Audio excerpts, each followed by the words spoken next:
बात क्या हो रही है कि पश्चिम बंगाल में राष्ट्रपति शासन लगना चाहिए। अभी केंद्र सरकार अभी भी चुप क्यों बैठा हुआ है? नरेंद्र मोदी जी सरकार अभी भी चुप क्यों बैठी हुई है? वो अभी भी राष्ट्रपति शासन लगा लगा क्यों नहीं रही है? ऐसे सवाल खड़े किए जा रहे हैं और काफी लोगों की चाहत है कि वहां पे राष्ट्रपति शासन लगे।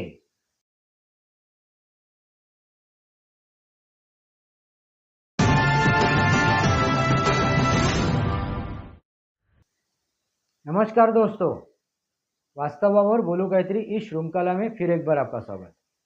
मैं आपका दोस्त राजेश वासंती साबाजी किर्लोस्कर। दोस्तों, अभी जब ये घटना घटी है पश्चिम बंगाल में, एक महिला डॉक्टर के ऊपर महिला डॉक्टर का रेप हुआ है और उसकी हत्या की गई है। उसके बाद अभी काफ़ी बातें चालू होने लगी है। बात क्या हो रही है कि पश्चिम बंगाल में राष्ट्रपति शासन लगना चाहिए। अभी केंद्र सरकार अभी भी चुप क्यों बैठा हुआ है? नरेंद्र मोदी जी सरकार अभी भी चुप क्यों बैठी हुई है? वो अभी भी राष्ट्रपति शासन लगा लगा क्यों नहीं रही है? ऐसे सवाल खड़े किए जा रहे हैं और काफी लोगों की चाहत है कि वहां पे राष्ट्रपति शासन लगे। ऐसे काफी यूट्यूबर है वहां पे। खाली यूट्यूबर की बात नहीं कर रहा हूँ, वैसे जो समाचार पत्र है, समाचार वाहिनियां है, वहीं पे भी वही बातें चल रही है। न्यूज चैनलों पे भी वही बातें चल रही है। अभी राष्ट्रपति शासन लगने जा रहा है, अभी राष्ट्रपति शासन लगेगा, अभी ये होगा वो होगा, सारी बातें हो रही है। सिर्फ गुमराह करने की बातें हो रही है। दोस्तों, आपको क्या लगता है, राष्ट्रपति शासन लगना चाहिए क्या पश्चिम बंगाल में? और लगने के बाद क्या होगा, वो उसका भी एक जवाब दे दीजिए। दोस्तों, आप मुझे पूछोगे कि वहां पे राष्ट्रपति शासन लगना चाहिए क्या नहीं चाहिए। अभी केंद्र सरकार की चाहत है, क्या चाहत है, नरेंद्र मोदी जी क्या सोच रहे, अमित शाह क्या सोच रहे, वो मैं बता नहीं सकता हूँ। मगर मैं उनको, नरेंद्र मोदी जी को समझ के या अमित शाह की सोच समझ के बात करता हूँ। उनको मद्देनजर रख के मैं बात करूंगा और मेरे तरीके से मैं बात रखूंगा। मेरे मेरे नज़रिए से वहाँ पे राष्ट्रपति शासन लगने से कुछ होने वाला नहीं है, कुछ भी परिवर्तन होगा नहीं, वहाँ के हालत सुधरेंगे नहीं। मैं ऐसा क्यों कह रहा हूँ? वहाँ की जो डेमोग्राफी है उसका उसके ऊपर हम लोग ध्यान देंगे तो अपने को पता चलेगा। वहाँ की डेमोग्राफी के हिसाब से 30% वहाँ पे मुसलमान हैं। मैं ओपनली बात कर रहा हूँ और उनका एजेंडा तय है, उनका एजेंडा तय है। वो 100% ममता बनर्जी को ही वोट देंगे, तृणमूल कांग्रेस के ही साथ खड़े होंगे। भले वहाँ पे 4 संगठन खड़े हो जाए, 4 पार्टियां खड़े हो जाए, एक तरफ ममता बनर्जी रहेगी और दूसरी तरफ अन्य पार्टियां रहेंगी। दोस्तों, यहाँ पे जो बंटवारा हो जाता है ना सीधा, वहाँ पे सवाल खड़ा हो जाता है कि चलो आपके आपके मुताबिक वहाँ पे राष्ट्रपति शासन लगा ही दिया तो क्या होगा? चंद दिनों के बाद, चंद महीनों के बाद, चंद सालों के बाद, चंद सालों के बाद, चलो साल दो, 1 साल 2 साल हम लोगों ने राष्ट्रपति शासन लगा दिया है वहाँ पे। उसके बाद क्या? उसके बाद दोबारा चुनाव हो जाएंगे और दोबारा चुनाव होने के बाद क्या होगा? वापिस वही होने वाला है, ममता बनर्जी जीत के आएंगी। क्योंकि 25% जो वोटर है वो उनका, जो उनका बंधा हुआ वोटर है, वो वोट दे के ही जाएगा, वो मतदान करेगा ही, ममता बनर्जी को ही करेगा। अभी बची हुई कसर है वो बाकी के लोग पूरे करेंगे, 15-20%। हो गया ना, 15-20% समझो अन्य लोगों ने वहां पे मतदान कर दिया तृणमूल कांग्रेस को, तो हो गया ना 45-50%। 40, 45, 50% वोटिंग हो गई और ममता बनर्जी दोबारा सत्ता में आ गई। यही होगा दोस्तों, यही होगा। और ये बातें नरेंद्र मोदी जी भी जानते हैं, अमित शाह भी जानते हैं, मेरे ख्याल से। अभी जानते हैं नहीं जानते मुझे पता नहीं, मगर मैं जितना उनको समझता हूँ वो हिसाब से मैं बात कर रहा हूँ। भले वो वाकई में वो राजनेता हो, तो राजनीति उनको समझ में आती है, तो यही वो सोचेंगे कि कुछ होने वाला नहीं है। वहाँ पे राष्ट्रपति राजवट लगाओ, राष्ट्रपति शासन लगाओ और कुछ भी करो, कुछ होने वाला नहीं। वहाँ पे सीबीआई पे अटैक हो जाता है, ईडी पे अटैक हो जाता है जो केंद्र शासित है। ऐसे सीबीआई पे ईडी पे अटैक हो जाता है। हाथरस में क्या हुआ? हाथरस में क्या हुआ? महिलाओं की इज्जत लूटी गई, ठंडे बस्ते में चला गया। अभी भी ममता बनर्जी वही कह रही थी, नींबू का उदाहरण दे रही थी। नींबू जितना निचोड़ोगे उतना वो कड़वा हो जाता है, तो काम का होता नहीं है, तो इसको निचोड़ो मत, इसको ठंडे बस्ते में डाल दो। ये जो घटना घटी है, वो महिला के ऊपर रेप हुआ है, उस महिला की इज्जत लूटी गई है, उसको ठंडे बक्से में डाल दो। मैंने 10 लाख रुपया देने का ऐलान किया हुआ है उनके माँ पिताजी को। मैंने देखो कितनी बड़ी बात की उन्होंने, 10 लाख, उसकी कीमत बता दी। उस महिला डॉक्टर की उन्होंने कीमत बता दी 10 लाख। कितना बड़ा विडंबन है, कितना बड़ा विडंबन है दोस्तों। इसके पीछे कारण क्या है मालूम है? मैं क्यों कह रहा हूँ वहाँ पे राष्ट्रपति राजवट लगाओ या और कुछ भी करो, कुछ भी होगा नहीं। क्योंकि वहाँ की जनता जब तक समझते नहीं है, ना निर्णय लेती है,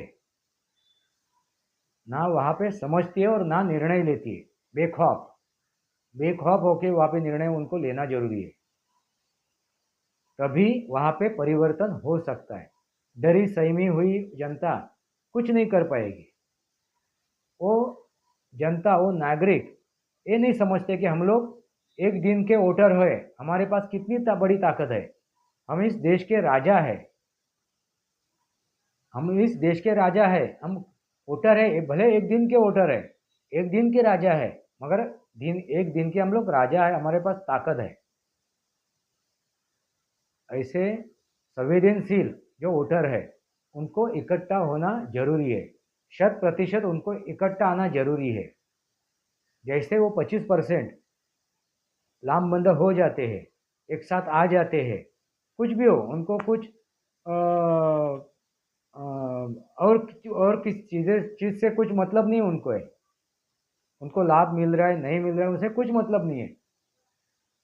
उनका मतलब एक ही है, इस्लाम, इस्लाम और इस्लाम।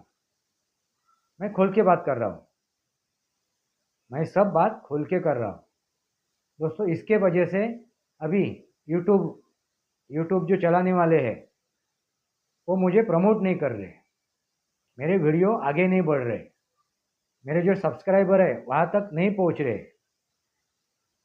इसलिए मुझे व्यूवर्स नहीं मिल रहे। देखिए दोस्तों, आप सच्ची बात करोगे, कड़वी बात करोगे तो आपको प्रमोशन नहीं मिलेगा। वही तो है, अमेरिकन कंपनी है ना वो, यूट्यूब अमेरिकन कंपनी है, और अमेरिका वही चाहती है सच्चाई बाहर नहीं आए, सच्चाई लोगों तक नहीं पहुँचे।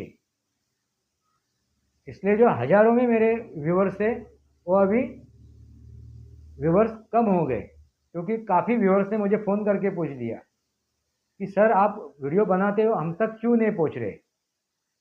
हम लोगों ने सब्सक्राइब भी किया है, घंटी भी बजाई है, इसके बावजूद भी वो वीडियो हम तक नहीं पहुँच रहे।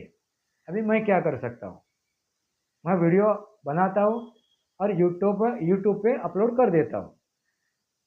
अभी सब कुछ यूट्यूब के हाथ में है, किसका प्रमोशन करे और किसका नहीं करे।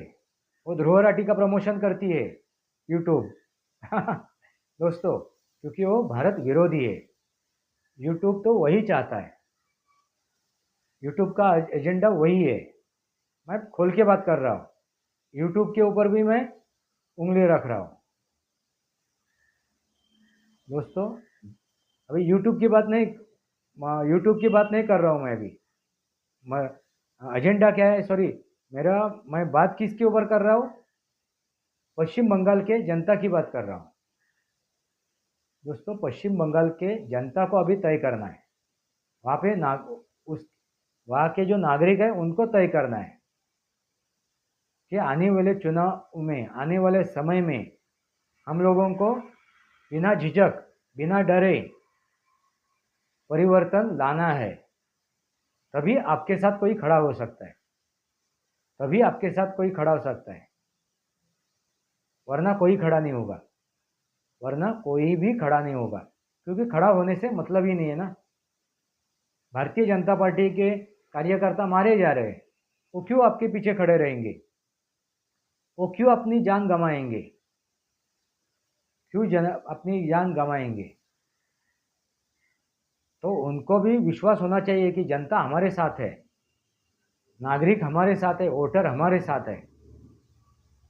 तो विश्वास कौन देना, कौन दे सकता है? सर वहाँ का नागरिक, वहाँ का वोटर, वहाँ की जनता।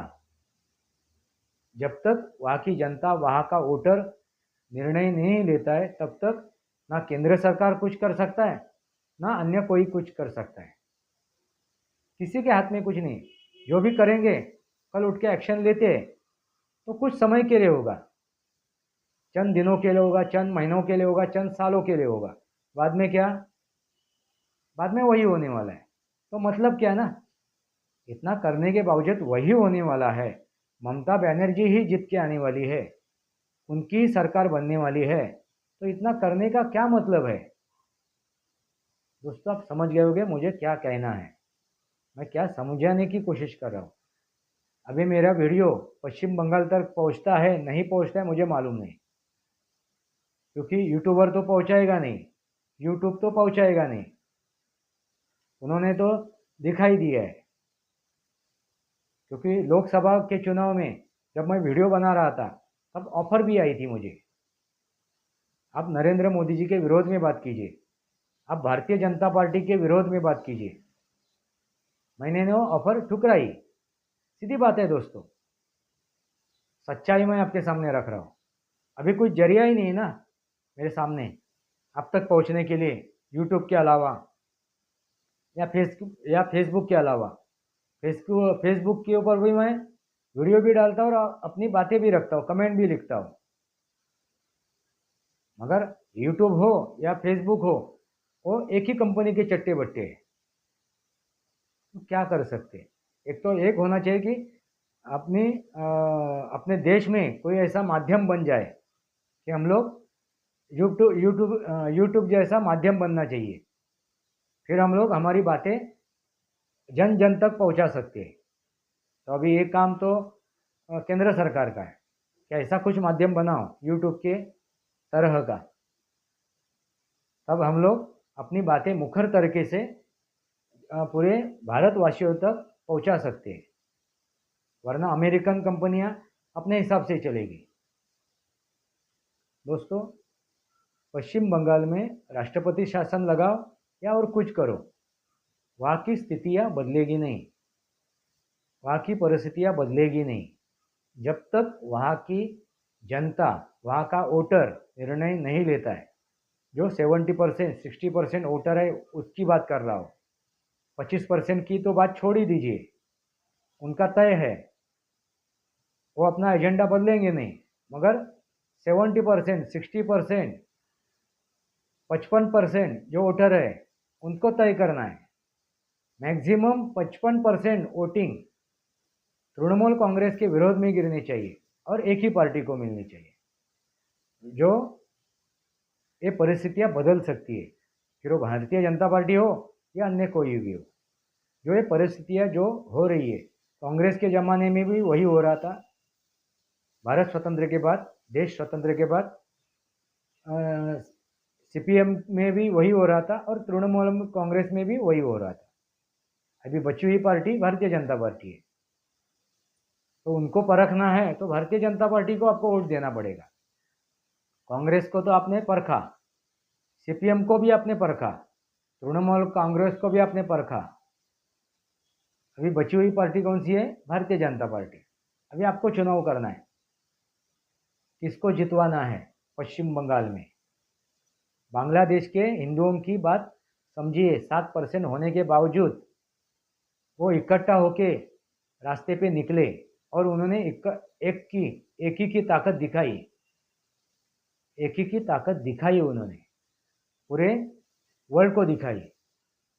एक ही एक साथ होने के बाद, एक साथ होने के बाद क्या हम लोग कर सकते हैं, भले 7% हो। अभी आप तय कीजिए, पश्चिम बंगाल की जनता को मैं कह रहा हूँ, वरना ऐसी महिला डॉक्टर बेइज्जत होती जाएगी, उनके ऊपर उनका बलात्कार होता जाएगा, उनका खून होता जाएगा, उनकी हत्या होती जाएगी। फिर आम आदमी हो, आम महिला हो, कोई भी हो, या किसी संगठन का कार्यकर्ता हो, पश्चिम बंगाल में यही होता आ रहा है और वही होता जाएगा, यही होता जाएगा। कुछ बदलाव नहीं आएगा जब तक वहाँ की जनता तय नहीं कर लेती। अभी आपकी मर्जी, आपको क्या तय करना है।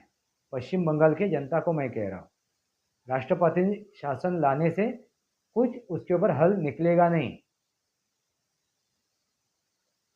निकलेगा तो चंद दिनों के लिए निकलेगा, दोबारा वही होने वाला है। अभी आप तय कीजिए, अभी आप तय कीजिए। बोलायचा तरीका है वास्तव और बोलू गायत्री। इस श्रृंखला को सब्सक्राइब कीजिए, बेल आइकन दबाइए। मेरे विचार सही लगे तो लाइक कीजिए, आपके विचार कमेंट बॉक्स में लिखिए। आज के लिए इतना ही। भारत माता की जय, वंदे मातरम। जय भारत, जय महाराष्ट्र।